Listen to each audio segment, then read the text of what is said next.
بسم اللہ الرحمن الرحیم۔ شروع اللہ کے نام سے جو بہت بڑا مہربان نہایت رحم والا ہے۔ میں گواہی دیتا ہوں کہ اللہ رب العزت کے سوا کوئی بھی عبادت کے لائق نہیں، اور محمد صلی اللہ علیہ وآلہ وسلم اللہ کے بندے اور آخری رسول ہیں۔ الصلاۃ والسلام علیک یا رسول اللہ وعلی آلک وصحابک یا حبیب اللہ۔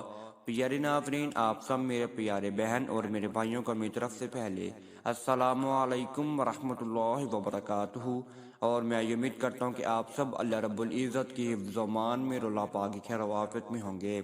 ناظرین و سامعین، آج کا یہ وظیفہ 27ویں رات، آپ کی یہ 27ویں رات زندگی بدل سکتی ہے۔ آپ کی جو بھی خواہشات، آپ کی جو بھی دعائیں، آپ کی جس کاروبار میں برکت نہیں ہے، میری بہنوں کی شادی نہیں ہو رہی، سسرال سے پریشان ہے، میرے بھائی کی شادی نہیں ہو پا رہی، میرا بھائی اپنی رزق کے بارے میں بہت پریشان ہے، اپنے روزگار کے بارے میں بہت پریشان ہے، ان کا کاروبار نہیں چل رہا، یا کوئی بیمار ہے، بیمار کو شفا نہیں آ رہی یا شفا نہیں مل رہی، یا کوئی بہت زیادہ مجبور ہے، کسی کا نکاح نہیں ہو پا رہا، نکاح کے بارے میں بہت زیادہ پریشان ہے۔ آپ کی جو بھی دعائیں ہیں، آپ کی 500 دعائیں اسی وقت قبول و منظور ہو جائے گی جب آپ یہ وظیفے کی دعا مانگیں گے، جب آپ اس وظیفے کو کر کر اللہ تعالیٰ سے دعا مانگیں گے۔ آپ 27ویں رات کو اللہ تعالیٰ سے دعا مانگیں گے، آپ اللہ تعالیٰ کی عبادت کریں گے، تو انشاءاللہ آپ کی دعائیں اسی وقت قبول و منظور ہو جائیں گی جس وقت آپ یہ وظیفہ کر رہے ہوں گے۔ اگر آپ نے یہ وظیفہ کر لیا اور اس وظیفے پر عمل کر لیا تو انشاءاللہ 27ویں رات تک، یعنی کہ اگلی 27ویں رات تک آپ کی جو بھی دعائیں آپ مانگیں گے اللہ تعالیٰ سے، آپ کی وہ دعائیں قبول و منظور ہوتی رہیں گی، اور انشاءاللہ ایسے ہی ہوگا۔ اب میں آپ کو وظیفے کی جانب لے کر چلتا ہوں۔ اگر آپ ہمارے چینل پر نیو ہیں تو چینل کو سبسکرائب کر دیجئے اور بیل کے آئیکن کو دبا دیجئے، کیونکہ آنے والی ہر ویڈیو کا نوٹیفیکیشن آپ سب میرے پیارے بہن اور میرے بھائیوں کو ملتا رہے۔ یہ وظیفہ آپ کو پھر اگلے سال بعد کرنا پڑے گا۔ اگر آپ یہ وظیفہ اب کر لیتے ہیں، اگر آپ کو اب اس سے فائدہ حاصل ہو جائے گا تو آپ اگلے سال تک اس سے فائدہ اٹھا سکتے ہیں۔ اگر آپ یہ اب وظیفہ نہیں کرتے تو آپ کو پھر اگلے سال تک صبر کرنا پڑے گا۔ اب میں آپ کو وظیفے کی جانب لے کر چلتا ہوں۔ آپ نے عشاء کی نماز کے بعد اللہ تعالیٰ کی عبادت کرنے کے لیے بیٹھ جانا ہے، اللہ تعالیٰ کی طرف رائگل ہو جانا ہے۔ آپ نے اللہ تعالیٰ کی طرف آپ نے پناہ مانگنی اللہ تعالیٰ سے، آپ نے اپنے سب کام کاج چھوڑ کر آپ نے صرف اور صرف اللہ تعالیٰ کی عبادت کرنے کے لیے آپ نے بیٹھ جانا ہے۔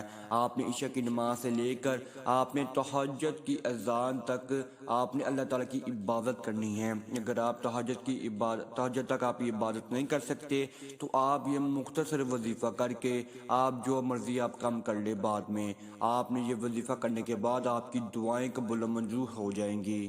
آپ نے صرف اور صرف 27ویں رات میں 2 نوافل ادا کرنے ہیں صلاۃ الحاجت کے۔ آپ نے 27ویں رات والے دن یہ نوافل ادا کرنے ہیں، جیسے میں آپ کو بتاؤں گا۔ آپ نے سبحانک اللہم پڑھنے کے بعد، سورہ فاتحہ کا ورد کرنے کے بعد آپ نے 70 مرتبہ سورہ القدر پڑھنی ہے، جس کو شب قدر کی رات بھی کہا جاتا ہے۔ جس کے شب قدر کی رات کے دن آپ نے 2 نوافل ادا کرنے ہیں۔ 70 مرتبہ آپ نے سورہ القدر پڑھنی ہے، اور 70 مرتبہ آپ نے سورہ اخلاص پڑھنی ہے۔ آپ نے یہ 2 سورت کو پڑھنا ہے درمیان میں، اور پھر آپ نے رکوع سے ہو کر سجدے سے ہو کر پھر آپ نے دوسری رکعت میں بھی ایسے ہی 70 مرتبہ سورہ قدر پڑھنی ہے۔ سورہ قدر کے بعد آپ نے 70 مرتبہ سورہ اخلاص پڑھنی ہے، پھر آپ نے رکوع سے ہو کر سجدے میں چلے جانا ہے۔ یہاں پر آپ کا یہ وظیفہ ختم ہو جائے گا۔ صرف اور صرف 2 نوافل ادا کرنے سے آپ کی 500 دعائیں قبول و منظور ہوگی۔ جو مرضی مانگیں، جس مرضی کی تمنا کریں، محبوب کی تمنا کریں، جائز حاجات کی تمنا کریں۔ اگر آپ اپنے محبوب سے جائز محبت کرتے ہیں، اسے نکاح کرنا چاہتے ہیں، تو آپ اللہ تعالیٰ سے مانگیں، آپ کو وہ حاصل ہو جائے گا۔ اگر میری بہن اپنے شوہر کے دل میں محبت ڈالنا چاہتی ہے، شوہر کو قابو میں کرنا چاہتی ہیں، سسرال والوں کو قابو میں کرنا چاہتی ہیں، رزق کا مسئلہ ہے، دولت کا مسئلہ ہے، شہرت کا مسئلہ ہے، اگر آپ کسی چیز میں کامیابی حاصل کرنا چاہتے ہیں، یہ وظیفہ کرنے کے بعد آپ کو کامیابی بھی مل جائیں گی۔ آپ نے 2 نوافل ادا کر لی اس طریقے سے، تو آپ نے بیٹھ کر اسی جگہ پر بیٹھ کر آپ نے پھر یہ چھوٹا سا وظیفہ کرنا ہے۔ آپ نے بسم اللہ الرحمن الرحیم پڑھنی ہے 70 مرتبہ ہی، اور پھر آپ نے 70 مرتبہ ہی آیت الکرسی کا ورد کرنا ہے۔ آیت الکرسی آپ نے پڑھنی ہے، آپ سکرین پر بھی دیکھ رہے ہوں گے۔ 70 مرتبہ آپ نے بسم اللہ الرحمن الرحیم پڑھ کر، اور آپ نے پھر 70 مرتبہ ہی آیت الکرسی پڑھنی ہے، اور پھر آپ نے 70 مرتبہ ہی سورہ القدر پڑھنی ہے، پھر آپ نے 70 مرتبہ بسم اللہ الرحمن الرحیم پڑھ لینا ہے۔ آپ نے 70 مرتبہ ہی ان سورۃ الکرسی کی آپ نے 70 مرتبہ ہی تعداد رکھنی ہے۔ 70 مرتبہ اگر آپ تعداد رکھیں گے تو اس سے آپ کو فائدہ حاصل ہوگا۔ اگر آپ کم تعداد میں پڑھنا چاہتے ہیں، اگر آپ 20 کی تعداد میں، 30 کی تعداد میں، 40 کی تعداد میں پڑھنا چاہتے ہیں تو آپ 40 کی تعداد میں پڑھ لیں، لیکن میرا کہنا آپ 70 کی تعداد میں پڑھیں۔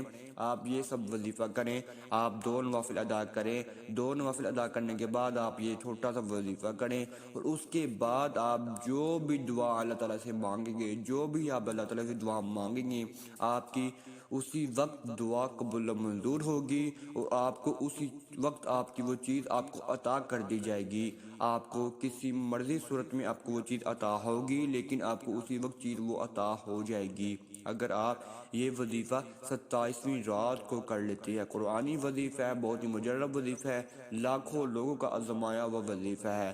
اگر آپ کو اس وظیفے میں کسی بھی قسم کی سمجھ نہیں لگی تو آپ کمنٹس میں رابطہ کر سکتے ہیں، اب انشاءاللہ میں آپ کو اس میں جواب دے دوں گا۔ اب تک اتنا ہی، دعا میں یاد رکھیے گا، انشاءاللہ آپ کے ساتھ نیکسٹ ویڈیو میں ملاقات ہوگی۔ اللہ حافظ۔